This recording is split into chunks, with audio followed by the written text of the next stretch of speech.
Jó proclama a soberania de Deus. Capítulo 26. Respondeu Jó: Em que ajudaste aquele que não tem poder? Como amparaste o braço sem força? Em que aconselhaste aquele que não tem conhecimentos? E que útil talento deste a conhecer? A quem dirigiste tuas palavras e de quem é o Espírito que de ti procede? As sombras tremem na profundeza dos mares e seus habitantes se estremecem. O inferno está descoberto diante dele e o abismo não tem cobertura. Ele estende o norte sobre o vazio, pendura a terra sobre o nada. Prende as águas em nuvens e as nuvens não se rasgam debaixo delas. Ele encobre a face do seu trono e sobre ele estende sua nuvem. Põe limite à superfície das águas até o confim, entre a luz e as trevas. As colunas do céu tremem e se espantam diante de sua repreensão. Ele aquieta o mar com seu poder e com seu entendimento fere sua arrogância. Seu espírito serenou os céus. Sua mão transpassou a serpente fugida. Eis que estas coisas são só as margens de seus caminhos, e quão leve é o sussurro que temos ouvido dele. Mas o trovejar de seu poder, quem poderá compreendê-lo? Jó descreve os castigos dos maus, capítulo 27.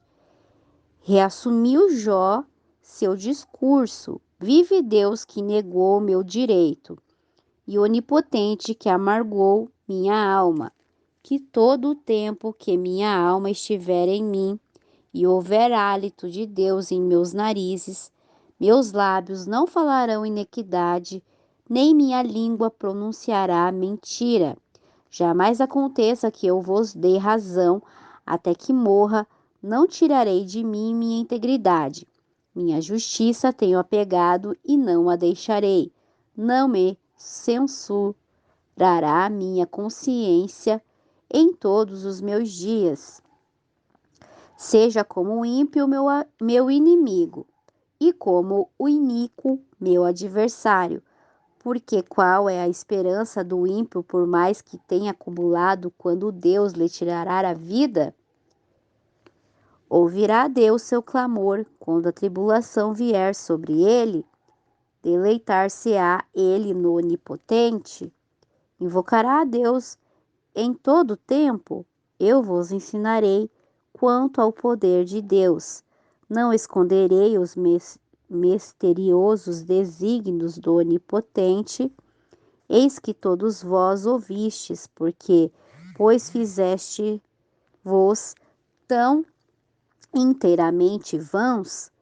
Esta é para com Deus a porção do homem ímpio, e a herança que os violentos receberão do Onipotente. Se seus filhos se multiplicam, serão para a espada, e seus pequenos não se saciarão de pão. Os que deles restarem a pestes os enterrará, e não os chorarão suas viúvas, mesmo que amultoe prata como pó, e prepare roupa como barro. Ele a terá preparado, mas o justo a vestirá.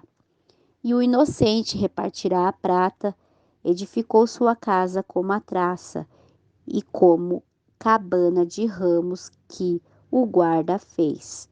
Rico se deita, porém pela última vez, abrirá seus olhos e nada terá.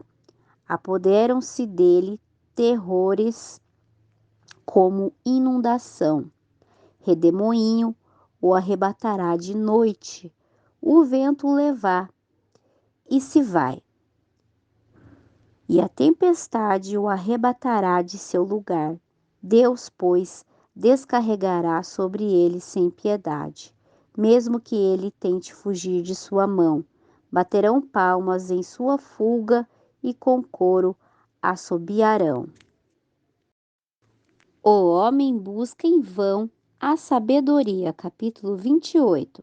Certamente a prata tem suas fontes e o ouro que se refina seu lugar.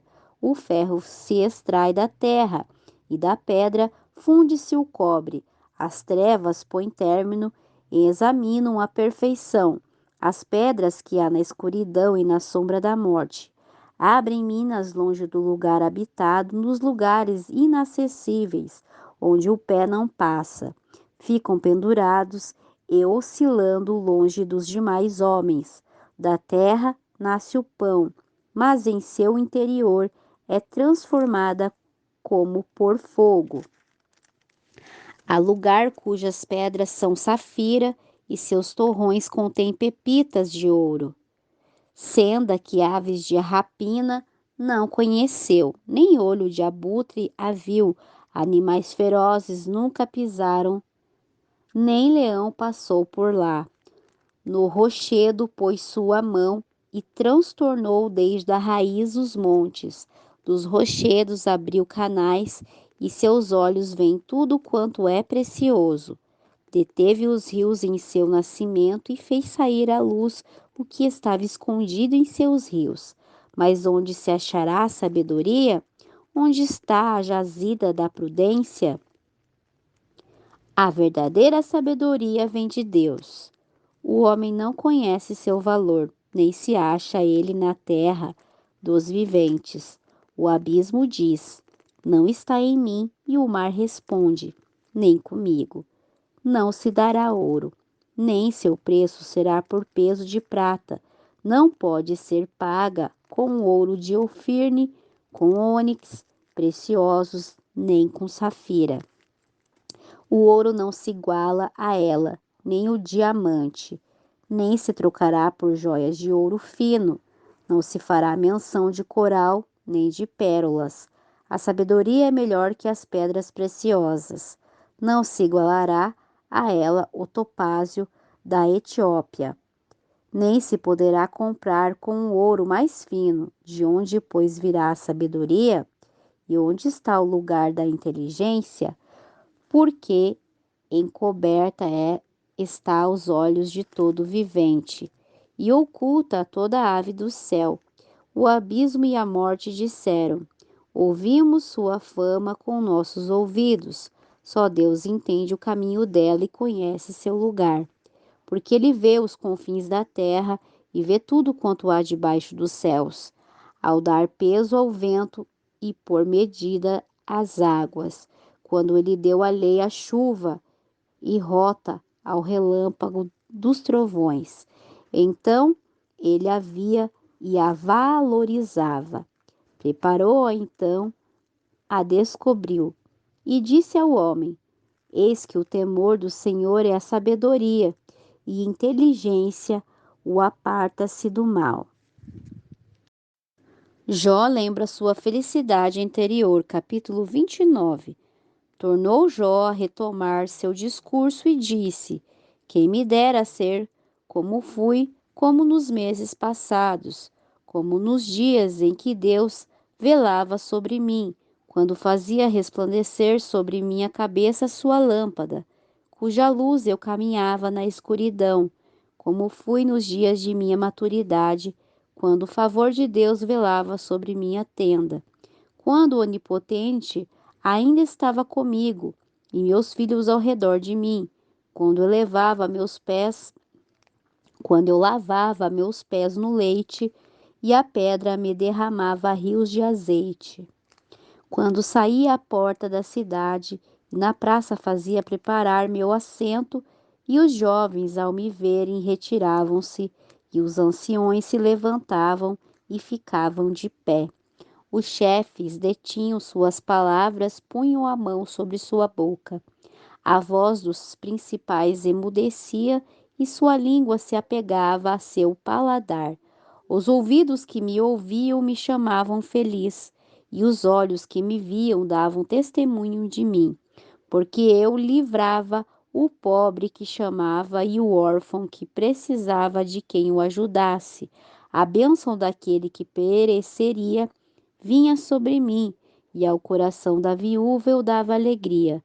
Vestia-me de justiça e ela me cobria como um manto e diadema era a minha retidão.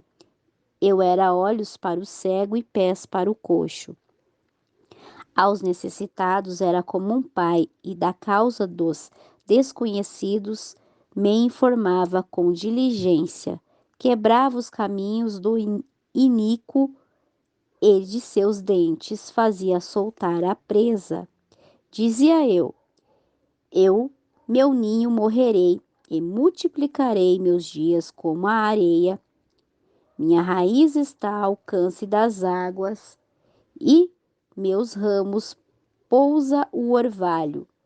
Minha glória se renova em mim e meu arco se fortalece em minha mão. Escutavam-me com expectativa e calavam para ouvir meu conselho. Após minhas palavras, não replicavam e minhas palavras destilavam sobre eles. Esperavam-me como a chuva e abriam sua boca como a chuva tardia. Se eu lhe sorria, tinham confiança e não podiam abater a luz de meu rosto.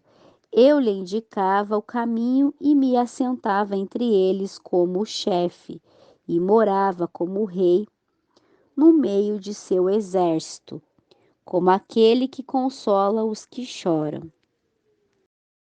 Jó lamenta sua desgraça atual, capítulo 30. Mas agora se riem de mim os mais jovens que eu, cujos pais eu teria desdenhado por com os cães de meu gado. De que também me serviria a força de suas mãos? Não tinham força alguma por causa da pobreza e da fome, andavam sozinhos, fugiam à solidão para lugar tenebroso, assolado e deserto. Recolhiam malvas entre os matagais e raízes de arbustos para se alimentarem. Eram expulsos do meio dos povos e gritavam-se contra eles, como que se grita atrás de um ladrão. Habitavam nos barrancos dos ribeiros, nas cavernas da terra e nas rochas, ou vivam entre as matas. Apertavam-se debaixo dos espinhos, filhos de abejezão, mas ainda sem nome, o lixo da sociedade. E agora eu sou um objeto de sua zombaria, e lhes sirvo de provérbio. Abominam-me, distanciam-se de mim, e mesmo de meu rosto não detiveram sua saliva, porque Deus desamarrou a corda de seu arco e me afligiu, por isso desenfrearam-se diante meu rosto.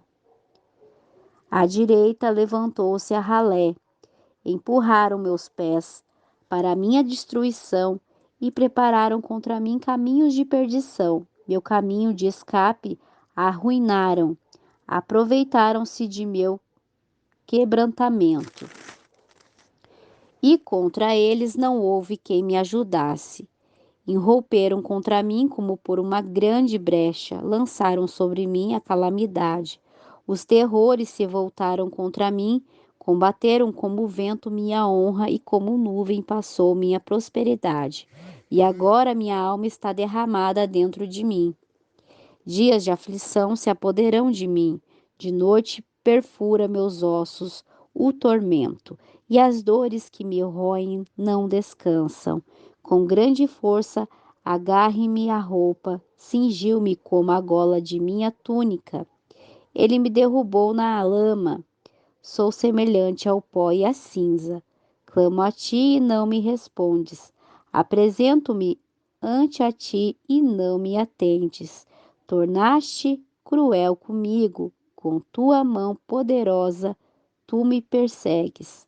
Levanta-me ao vento e me fazes cavalgar num furacão, e me dissolves na tempestade. Bem sei que me conduzes à morte e à casa determinada a todo vivente, mas não estenderei a mão até algum apoio. Não clamarão os desventurados quando ele os quebrantar? Não chorei eu com o aflito? e minha alma não se entristeceu sobre o necessitado? Quando esperava eu o bem, então veio o mal, e quando esperava a luz, veio a escuridão. Minhas entranhas se agitavam e não descansam. Dias de aflição me sobrevieram. Ando denegrido e não pelo sol. Levantai-me na congregação e clamei. Sou irmão de chacais e companheiro de avestruzes. Minha pele enegrecida cai e meus ossos ardem de febre. Trocaram minha harpa em luto e minha flauta em voz dos que choram.